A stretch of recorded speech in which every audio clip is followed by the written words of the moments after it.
ఇటు ఉమ్మడి ఆదిలాబాద్ జిల్లా వ్యాప్తంగా విస్తారంగా వర్షాలు కురుస్తున్నాయి. ఎడతెరిపి లేకుండా కురుస్తున్న వర్షాలతో అధికారులు అప్రమత్తమయ్యారు.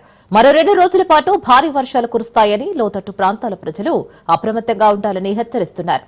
వర్షాలకు సంబంధించిన మరింత సమాచారం మా ప్రతినిధి అరుణ్ కుమార్ అందిస్తారు. రాత్రి నుంచి ఉమ్మడి ఆదిలాబాద్ జిల్లా వ్యాప్తంగా కురుస్తున్నటువంటి వర్షాలతో కూడా ఏదైతే ప్రజలు తీవ్ర ఇబ్బందులు ఎదుర్కొంటున్నారు, ముఖ్యంగా కూడా ఉమ్మడి ఆదిలాబాద్ జిల్లాకు సంబంధించి కూడా ఇటు అటు ప్రాజెక్టులలో కూడా భారీగా కూడా వరద నీరు చేరుతున్నట్టు కూడా అధికారులు అయితే అప్రమత్తారు. ముఖ్యంగా కూడా నిర్మల్ జిల్లాకు సంబంధించి శ్రీ కడెం నారాయణ రెడ్డి ప్రాజెక్టుతో పాటు మంచిర్యాల జిల్లాకు సంబంధించి కూడా శ్రీపద ఎల్లంపల్లి ప్రాజెక్టు, అదేవిధంగా కూడా కొమ్రమీం ఆసిఫాబాద్ జిల్లాకు సంబంధించి కూడా కొమ్రమీం ప్రాజెక్టులో కూడా భారీగా కూడా వరద నీరు చేరుతున్నట్టు కూడా అధికారులు అప్రమత్తం కూడా లోతట్టు ప్రాంతాల ప్రజలను అయితే అప్రమత్తం చేశారు. ఇప్పటికే కూడా ఏదైతే కొమ్రమీం ఆసిఫాబాద్ జిల్లాకు సంబంధించి లోతట్టు లెవెల్ వంతెనలపై నుంచి కూడా వరద నీరు ప్రవహించడంతో కూడా అధికారులు అప్రమత్తమైనారు. లోతట్టు ప్రాంతాల ప్రజలను అప్రమత్తం చేశారు. ఇప్పటికే కూడా పలు గ్రామాలకు కూడా రాకపోకలు అయితే నిలిచిపోయినటువంటి పరిస్థితి.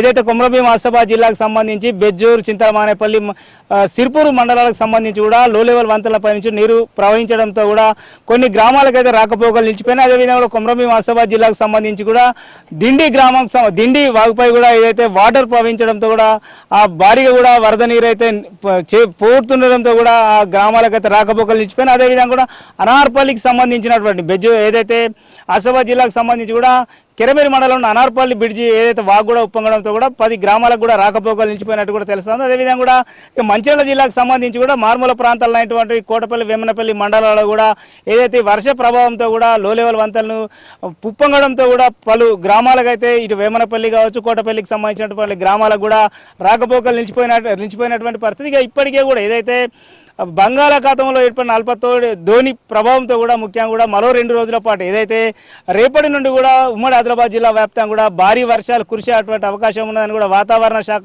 శాఖ హెచ్చరించిన నేపథ్యంలో కూడా ఇప్పటికే కూడా ప్రభుత్వం నుంచి ఆదేశాల నేపథ్యంలో కూడా జిల్లా కలెక్టర్లు అందరూ కూడా అప్రమత్తమై కూడా టోల్ ఫ్రీ నెంబర్లను కూడా ప్రతి జిల్లా కార్యాలయంలో కూడా ఏదైతే కలెక్టరేట్లో కూడా ఏర్పాటు చేసినటువంటి పరిస్థితి. ముఖ్యంగా కూడా ఏదైతే లోతట్టు ప్రాంతాల ప్రజలకు సంబంధించి కూడా లోతట్టు ప్రాంతాల ప్రజలను అప్రమత్తం చేసి ఎక్కడైతే ఏదైతే వాటర్ ఎఫెక్ట్ లోతట్టు ప్రాంతాలకు ఎఫెక్ట్ అయ్యేటువంటి అవకాశం ఉన్న నేపథ్యంలో ఆ ప్రాంతాల ప్రజలందరూ అప్రమత్తం చేసిన అవసరమైతే కూడా పునరావాస కేంద్రాలకు తరలించడానికి కూడా అన్ని ఏర్పాట్లు చేసినట్టు కూడా అధికారులు అయితే తెలుపుతారు. ముఖ్యంగా కూడా ఇప్పటికే కూడా ఏదైతే జిల్లాకు సంబంధించి ముఖ్యంగా జిల్లా ఉన్నతాధికారులందరూ కూడా జిల్లా కలెక్టర్తో పాటు అధికారులందరూ కూడా ఏదైతే జిల్లాలోనే ఉండి కూడా ఏదైతే వర్షాల పైన కూడా వర్షాల ప్రభావానికి సంబంధించి కూడా పర్యవేక్షణ చేయాలంటూ కూడా ఇప్పటికే ప్రభుత్వం నుంచి ఆదేశాలు ఉన్న నేపథ్యంలో కూడా ఎవరు కూడా ఏదైతే జిల్లాలను విడిచి వెళ్ళేటువంటి పరిస్థితి లేకుండా ముఖ్యంగా కూడా ఏదైతే ప్రతిరోజు కూడా ఏదైతే ఈ వర్షాల ప్రభావం నేపథ్యంలో కూడా